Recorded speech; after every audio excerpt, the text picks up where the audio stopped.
The man who fired me looked me straight in the eyes and said, "People like you don't belong in a building like this." He said it loudly enough for everyone in the lobby to hear. The lawyers waiting for the elevators heard it. The executives carrying coffee heard it. Even the security guards pretending not to watch heard it. I was holding a mop in one hand and a trash bag in the other. My gray uniform was worn at the sleeves. My work boots had seen better days. I looked exactly like what I was pretending to be, an old janitor nearing retirement. The new property manager, Brian Weston, adjusted his expensive suit jacket and pointed toward the front doors. "You're done," he said. "Turn in your badge and leave the building." I looked at him for a long moment. "May I ask why?" I said quietly. He laughed. "Because appearance matters. Our tenants pay premium rates. They expect professionalism, not—" He looked me up and down with open disgust. "This." A few people shifted uncomfortably. No one said a word. I nodded once. "I understand." That seemed to irritate him even more. "You understand?" he snapped. "Good. Then don't make this difficult." One of the security guards stepped forward. His name was Marcus. I knew that because I had spoken with him almost every morning for the past 6 months.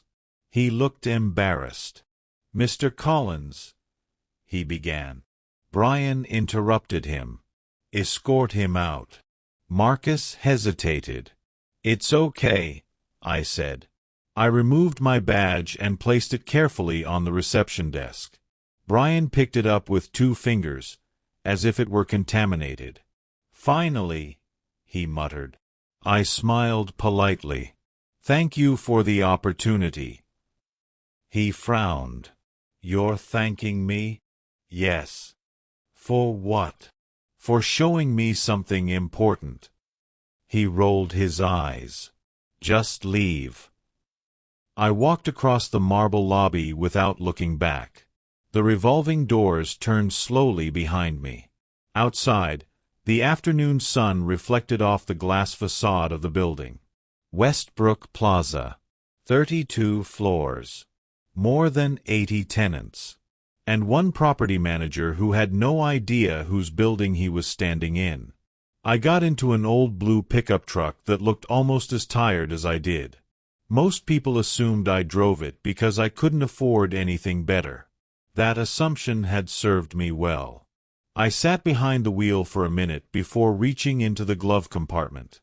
Inside was a black leather folder. I opened it. The first document was the ownership structure of Westbrook Plaza. My name appeared exactly once. Richard Collins. Majority owner. I closed the folder. My phone rang. The screen showed a familiar name. Eleanor Grant. Chief Legal Counsel for Collins Property Holdings. I answered. "Well?" she asked. "He fired me." Silence. "Publicly?" "Yes." "Witnesses?" "Dozens." Another pause. "Are you all right?" I looked back at the building. Employees moved through the lobby. Tenants entered and exited. Brian Weston was probably congratulating himself for improving the image of the property. "I'm perfectly fine," I said. "I was hoping you'd say that. I've seen enough. All of it." I thought about the conversations I had overheard. The maintenance requests that disappeared. The contractors who arrived without paperwork. The invoices that never matched the work being done. The complaints from tenants that were quietly buried. "Yes," I said. "Every piece of it." Eleanor's voice became calm and precise. "Then we begin." I looked at the leather folder again. On the last page was a handwritten note I had made that morning. Stage 1 complete. "Yes," I said. "We begin." I started the engine. As I drove away from Westbrook Plaza, I didn't feel angry. I felt relieved. Because yesterday I had been a janitor. Today I was an owner with evidence. And Brian Weston had just made the biggest mistake of his career. People always ask me the same question. If you owned the building, why did you spend months cleaning its floors? The answer is simple. Reports can be edited. Numbers can be manipulated. Surveys can be designed to produce the answers management wants. But people tell the truth around someone they believe is invisible. For 9 months, I was invisible. I arrived every morning at 5:30. I emptied trash bins, cleaned conference rooms, polished marble floors, fixed jammed supply closets, and listened. No one watches what they say around a 68-year-old janitor. Executives discussed contracts while waiting for elevators. Receptionists complained about maintenance delays. Security guards talked during overnight shifts. Cleaning crews compared invoices. Contractors argued about payments. I heard everything. When I first started, Westbrook Plaza was running well.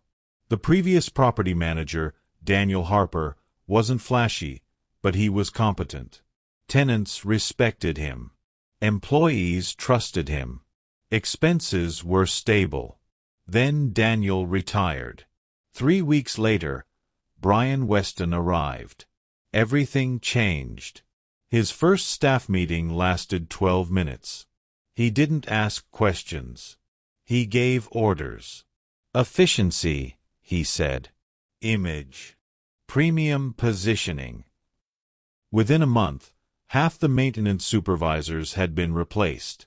Long-time vendors disappeared. New contractors appeared. The landscaping company changed. The cleaning supply company changed. The elevator maintenance company changed. Even the coffee service changed. That wasn't unusual by itself. New managers often bring their own people. What caught my attention was the speed. Contracts worth hundreds of thousands of dollars were approved almost overnight. I began keeping notes. Nothing sophisticated. Just dates. Company names. Conversations. One afternoon I was mopping the hallway outside the management offices when I overheard Brian speaking on the phone. "No," he said. "Split it into 3 invoices." A pause. "I don't care how you do it." Another pause. "Yes, use Horizon." I wrote down the name. Horizon Facilities. A week later I saw their trucks in the loading dock. They were replacing lighting fixtures on 3 floors. The strange part was that the lighting had already been replaced 6 months earlier.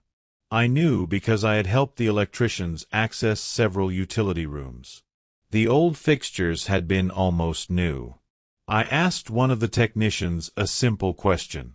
"Big project?" He shrugged. "Mostly paperwork." "What do you mean?"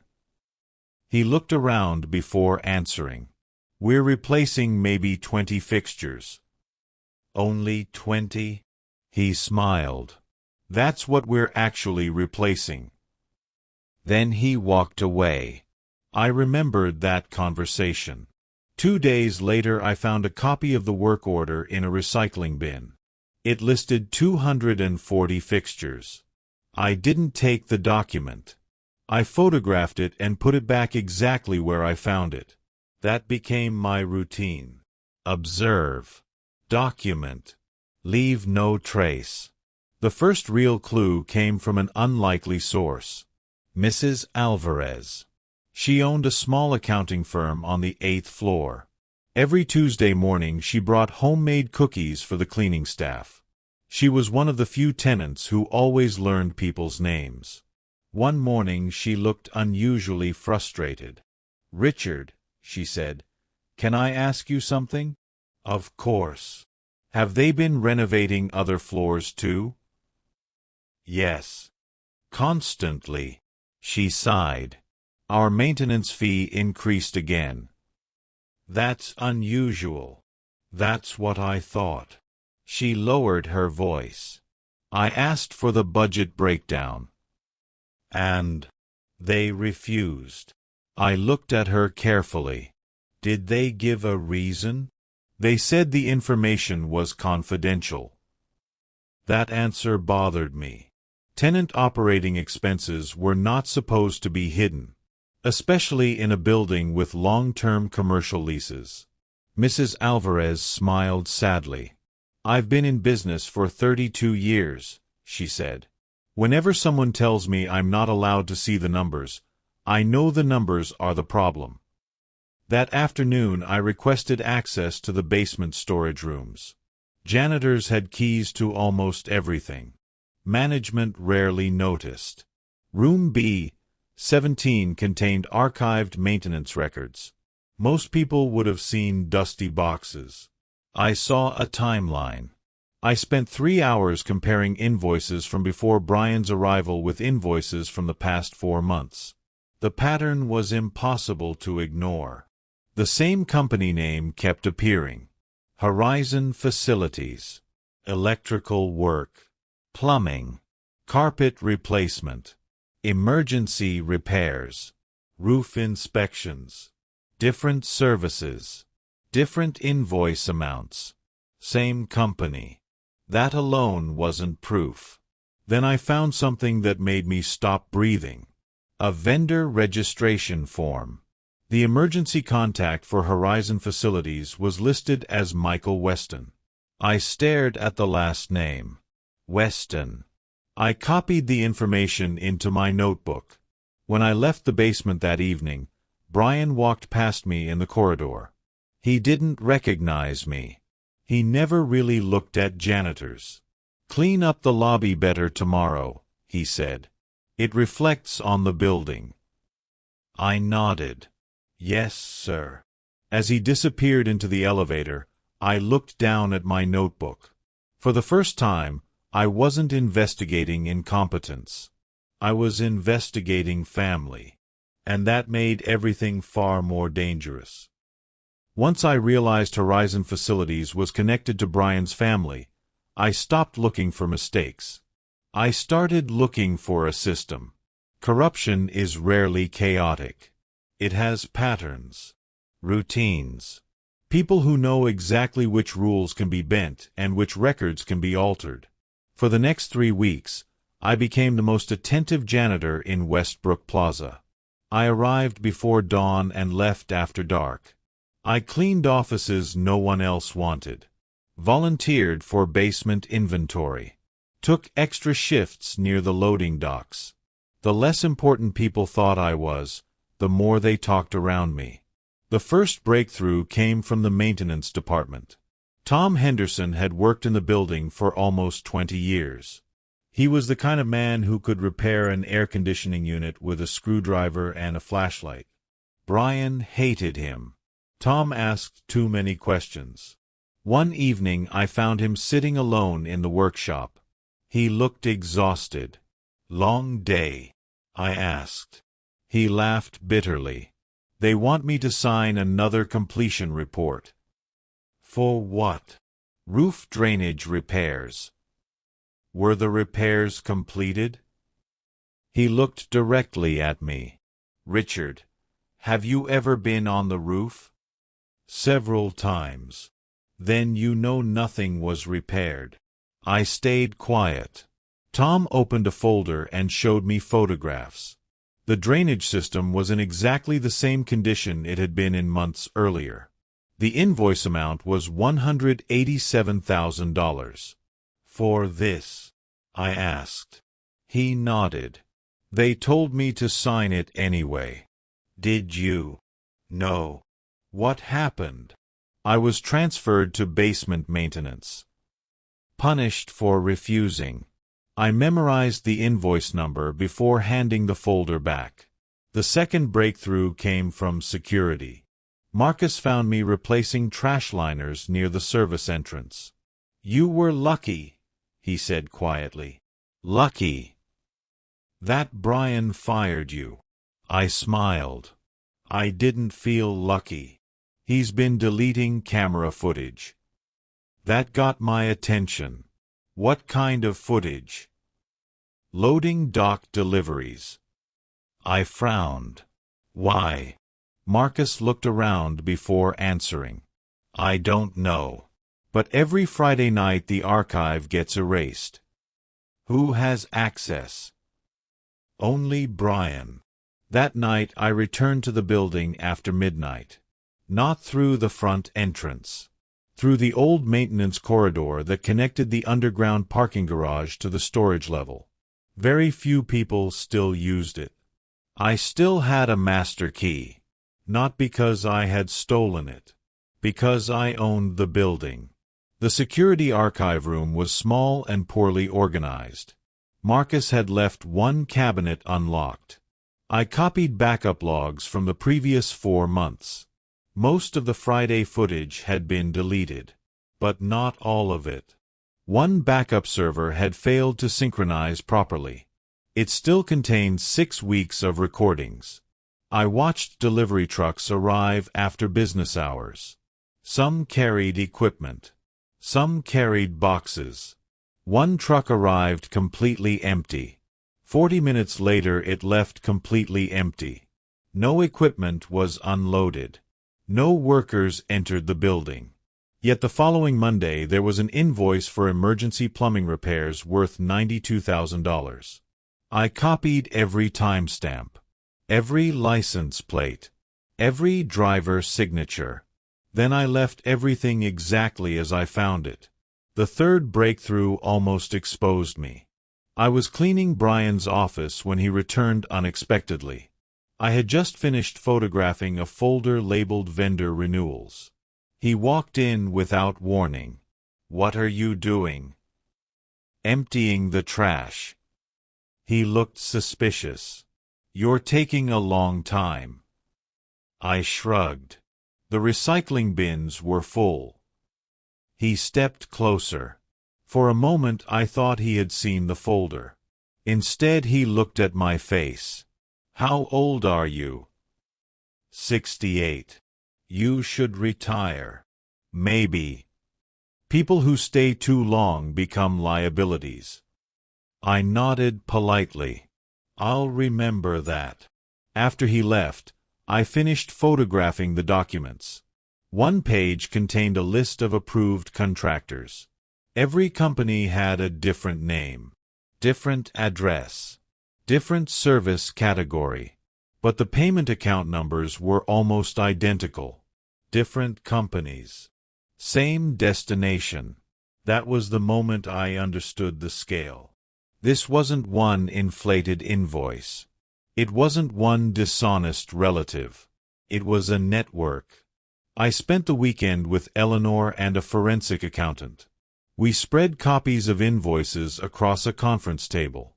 Electrical, landscaping, window cleaning, emergency restoration, fire safety inspections. The accountant circled account numbers with a red marker. These companies aren't independent, he said. They're shells. How many? At least 7. He looked up. And they all lead to the same holding company. Eleanor was silent for a long time. Finally she asked, "Do you want to stop this now?" I looked at the evidence. We could remove him tomorrow. Yes. We have enough. Yes. I closed the folder. No. Eleanor frowned. Why? Because if we stop now, we expose Brian. And I want everyone behind Brian. She stared at me for a moment. You're setting a trap. I nodded. I'm letting them believe they've already won. The forensic accountant gathered the papers carefully. This could become criminal. I know. On Monday morning I returned to Westbrook Plaza wearing the same faded uniform. The same worn boots. The same old gloves. Employees barely noticed me. Brian certainly didn't. As I passed the reception desk, I heard him speaking confidently to 2 contractors. "Don't worry," he said. The renewal will be approved next month. I smiled to myself, because next month would never come, and neither would his career. The annual tenant meeting had always been a formality. Property management presented a polished slideshow. Tenants asked predictable questions. Coffee was served. Everyone went back to work. Brian Weston intended this year to be his victory lap. He had already told several tenants that the building was entering a new era of profitability.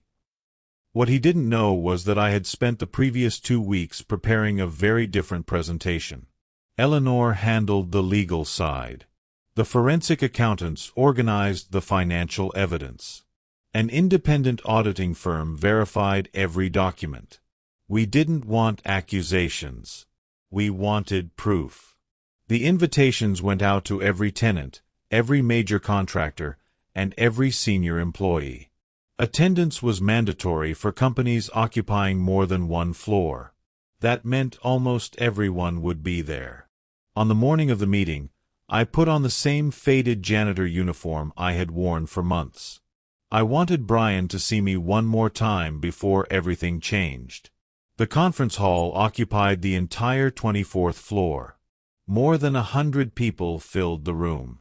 Lawyers, business owners, financial executives, medical firms, technology companies, the largest tenants in Westbrook Plaza. I entered quietly through the side door. Several people recognized me.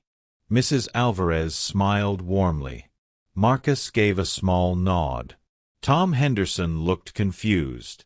Brian was standing near the stage, greeting guests with practiced confidence. When he noticed me, his expression hardened instantly. He walked across the room before I had taken 5 steps. "What are you doing here?" "I received an invitation." He frowned. "That's impossible. I'm sure there's an explanation." He looked around, embarrassed that people were watching. "You were terminated."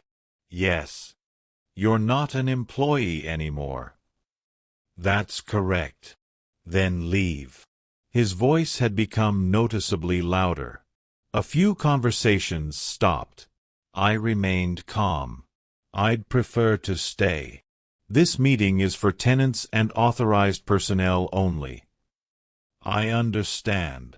"Good." He pointed toward the door. "So leave." Before I could answer, Eleanor appeared beside us. She was wearing a dark navy suit and carrying a leather portfolio. "Is there a problem?" she asked. Brian looked irritated. This former janitor somehow got into the meeting. Eleanor looked at me. "Mr. Collins is exactly where he's supposed to be." Brian blinked. "I'm sorry. He is an invited participant." Brian laughed. "This has to be a joke." "It isn't." He looked from her to me and back again. "I don't know who you are," he said to Eleanor, "but I'm the property manager." "I know." "Then you understand that unauthorized individuals cannot remain in this meeting." Eleanor's expression didn't change. "I'm Eleanor Grant." He waited. Chief Legal Counsel for Collins Property Holdings.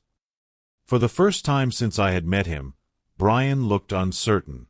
"That company is the ownership representative." "Yes." "So." She looked directly at him.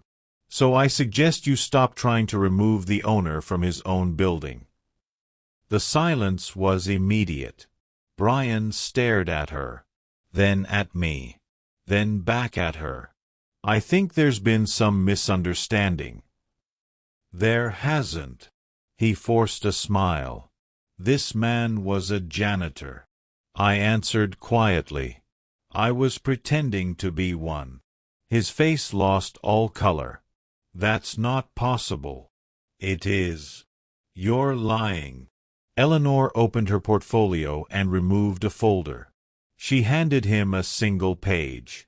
I watched him read it. The ownership certificate. My name. My signature. The controlling interest in Westbrook Plaza. His hands began to shake. This. He looked at me. You. I smiled politely. Good morning, Brian. He tried to speak, but no words came out. The chairman of the board stepped onto the stage and approached the microphone. Ladies and gentlemen, he said, before the management presentation begins, we have an important announcement. The projector screen behind him changed.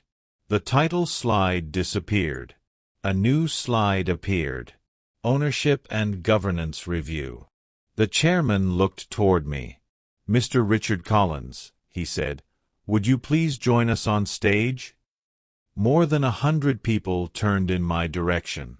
I walked slowly to the front of the room. Brian stepped aside automatically. No one asked me to leave anymore. As I reached the stage, the chairman handed me the remote control. I looked out across the audience. At the tenants, the employees, the contractors, and finally at Brian. Thank you all for coming, I said. For the past 9 months, I've been cleaning your offices. I paused, and investigating every person who thought I was too unimportant to notice what they were doing. The next slide appeared. A chart showing 7 contractor companies connected by a single web of financial transfers. Brian whispered one word. No. I looked directly at him. Oh yes, I said. We're just getting started. No one spoke. The screen behind me displayed a network diagram connecting 7 contractor companies through a single holding corporation. Arrows showed money flowing between accounts. Dates matched renovation projects. Invoice numbers matched payment records. The room had become perfectly silent. Brian took one step backward. This is fabricated, he said. I clicked the remote. The next slide appeared. Bank transfer confirmations. Wire receipts. Vendor registrations. Authorized signatures. This is impossible, he whispered. No, I said calmly. It was simply hidden. I looked around the room. For 9 months, I worked in this building as a janitor because I wanted to know whether the reports I received reflected reality. I paused. They did not. Another slide appeared. Photographs of unfinished maintenance projects. Invoices for work that had never been completed. Security timestamps. Deleted surveillance records. The forensic accountant stood and addressed the audience. We verified every document independently. The estimated financial damage exceeds $4.8 million. A wave of murmurs spread through the room. Mrs. Alvarez slowly shook her head. Tom Henderson closed his eyes. Marcus stared directly at Brian. Brian suddenly found his voice. This proves nothing. I looked at him. Would you like to explain Horizon Facilities? He remained silent. Would you like to explain why 7 different contractors shared related banking structures? Silence. Would you like to explain the deleted security footage? His attorney stood up. My client does not need to answer these accusations. Eleanor stepped forward. He won't have to answer them here. She nodded toward 2 men near the entrance. Representatives from the State Financial Crimes Division. The room turned again. Brian looked at them, then at me. You called the authorities? No, I said. They were called after the audit was completed. One of the investigators opened a folder. Mr. Weston, he said, we have a warrant authorizing the seizure of financial records and electronic devices. Brian's confidence disappeared completely. This is a misunderstanding. The investigator did not respond. He simply waited. Brian looked at the tenants. At least let me explain. I nodded. Go ahead. He took a deep breath. I was trying to increase profitability. I said nothing. Everyone does this. Still nothing. Some invoices were adjusted. Adjusted. He looked down. The market is competitive. I clicked the remote again. The final slide appeared. A list of employees who had been terminated after questioning contracts. Tom Henderson, Lisa Monroe, Carlos Ramirez, Angela Brooks. 9 names in total. These people weren't fired because they were incompetent, I said. They were fired because they refused to participate. Tom stood. His voice was steady. You asked me to sign fraudulent completion reports. Brian looked away. Another employee stood. Then another. One by one, they described the same pattern. Pressure. Threats. Retaliation. The chairman of the board spoke quietly. Brian Weston, your management agreement is terminated immediately. He turned to security. Please escort Mr. Weston from the premises. Brian looked toward the doors. 2 security guards began walking forward. Marcus was one of them. The irony was impossible to ignore. Less than 24 hours earlier, Brian had ordered Marcus to remove an elderly janitor from the building. Now Marcus stopped in front of him. Sir, he said professionally, please come with us. Brian looked at me one last time. You planned all of this. I answered honestly. No. He frowned. I planned to learn the truth. He was escorted through the same doors he had pointed toward when he fired me. No one applauded. Some endings are too serious for applause. After the investigators left, I addressed the tenants. Westbrook Plaza will honor every existing lease agreement. I looked toward the employees. All staff members who were wrongfully terminated will receive offers to return. Tom smiled for the first time in months. Mrs. Alvarez walked over and hugged me. I knew something was wrong, she said. I just didn't know how big it was. Over the next 6 months, every contractor agreement was reviewed. Competitive bidding became mandatory. Financial reports became fully transparent. Tenant representatives joined the oversight committee. The building became profitable again. Not because we cut corners. Because we stopped paying thieves. A week later, I returned to the lobby. Not in a suit. In a simple sweater and jeans. Marcus saw me and smiled. No mop today? I laughed. No. He looked around the lobby.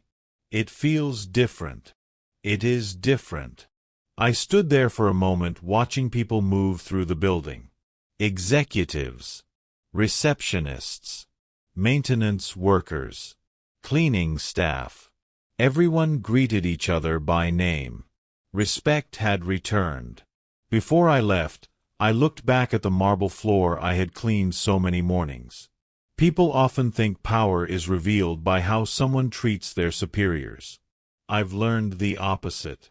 Power is revealed by how someone treats the person holding a mop.